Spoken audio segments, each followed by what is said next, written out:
Hi folks, we're Tacitus today, your pushback channel, and thank you for joining this audio live stream.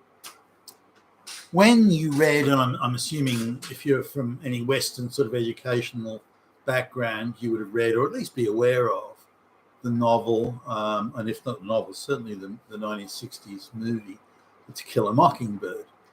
Now, what was your, I read this in high school. I think it might have been compulsory, I'm not sure. But I read this in high school. Now, I didn't think it was a particularly well-written novel. I didn't think it was well put together.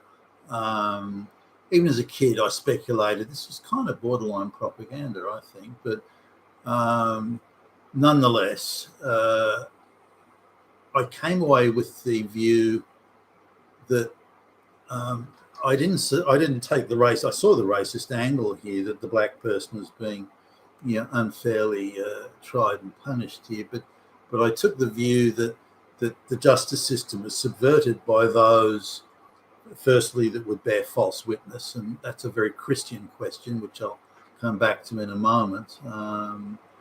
So bearing false witness, but also the inadequacy of the judge in what they allowed and didn't allow in terms of questioning, and how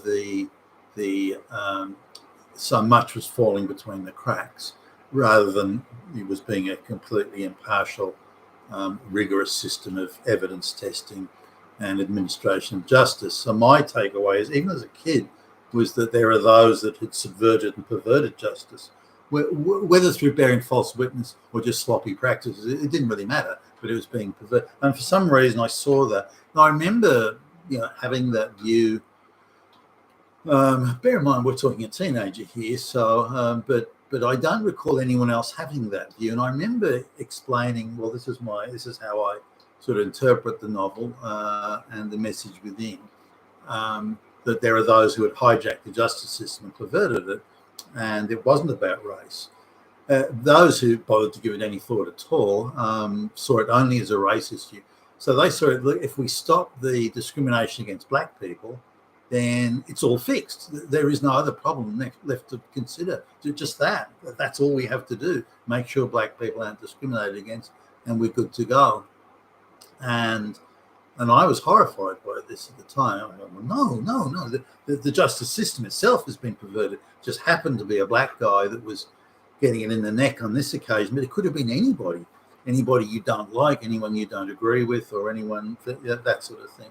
So I saw it from that perspective and realized that I wasn't, I don't know if I was the only one, but I certainly was amongst very much a minority.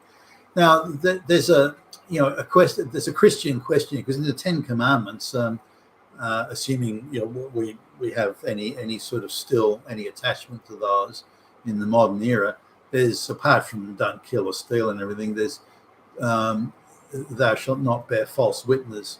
I think it's against thy neighbour. I think it might be the full text, but anyway, thou shalt not bear false witness. Don't commit perjury in court. That's why we have this thing, or until recently anyway, you swore in the Bible you would tell the truth in court as a witness. Now, the issue of perjury and bearing false witness can be a fine line at times, and I've mentioned previously this case where a man appeared in court as a witness and said, yes, I saw the car knock that kid down, the little kid knocked down by that car. But it turned out that actually what the man did see, the witness did see, was he saw the car driving over the body that was already being knocked down by the car in front. And now that error, which you can say was kind of a, just a visual error, and it wasn't from malice that the guy said it. Nonetheless, that guy came very close to going to prison for perjury, such as the sanctity, that correct and accurate information and evidence was held. That's all gone out the window now with ideological law that we have all over the West. But coming back to Kill a Mockingbird,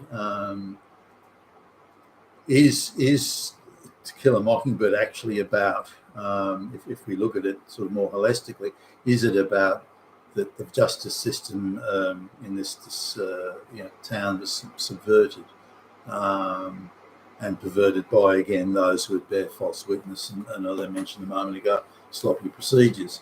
Or was race the easy propaganda element to fit in?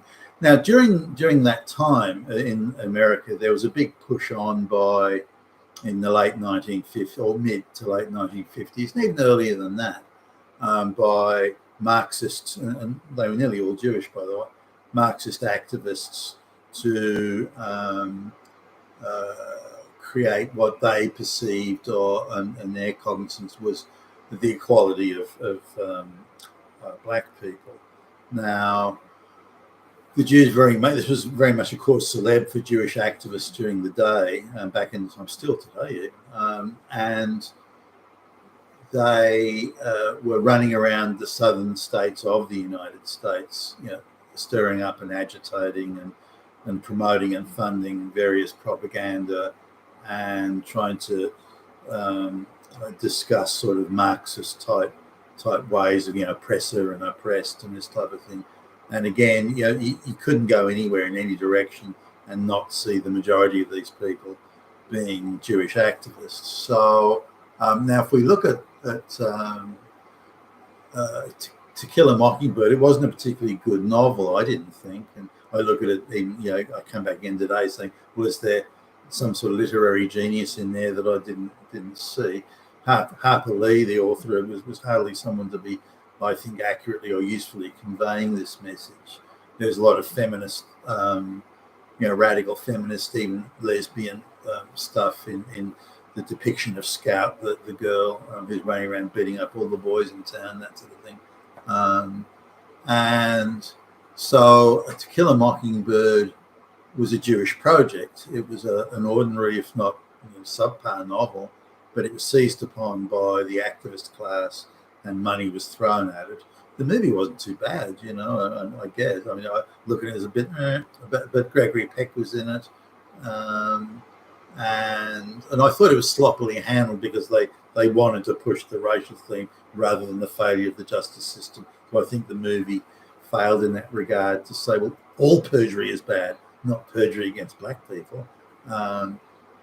All subversion of the justice system is bad, not just if there's a racist element here. But I think they failed to communicate that. So if you look at directors and it's very much a Jewish project from beginning to end. Now, if we look at that genre of movie, those sort of movies were coming out all over the place. The idea of the white girl dates the black guy, the white parents are horrified. That's all because they're damn fascist, Nazi, racist deep down inside. Again, another Jewish project, and then another Jewish project again in The Heat of the Night, which, by the way, when I first saw it as a teenager, The Heat of the Night, I thought was cutting-edge social commentary. When I look at it now, I wince at all the propaganda themes that are being heavily inserted into it and ridiculously inserted, in my view. So To Kill a Mockingbird,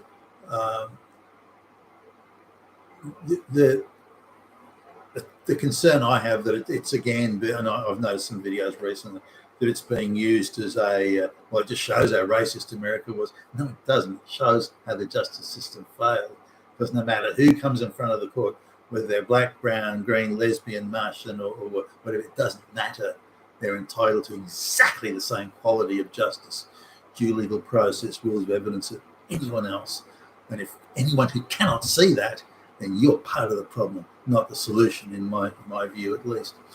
When we look at sort of the coming back to the Christian angle, I don't know if bearing false witness is a Christian thing, because in-group preference among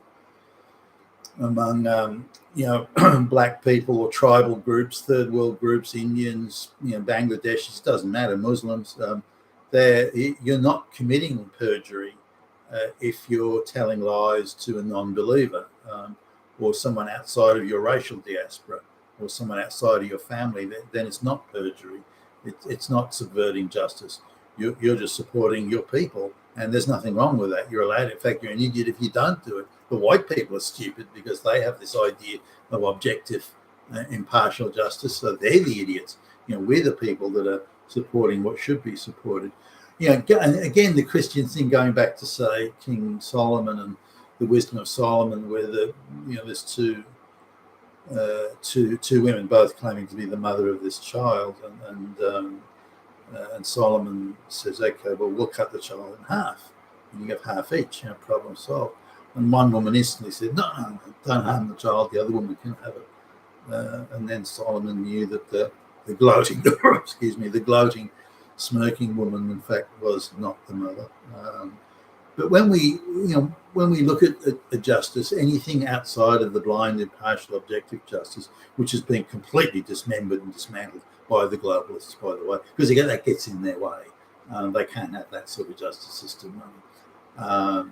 Then we have an acceptance of the subversion of justice today that didn't exist in the past, that wasn't tolerated in the past. But in order to counter what the activists claim to be the possible failings or occasional failings of the justice system, we then have to go in reverse and then do a counter-failing strategy, as they would see it. And they see that as rebalancing rather than just another subversion, which it most clearly is. Giving Natasha's today your pushback channel, and thank you for listening.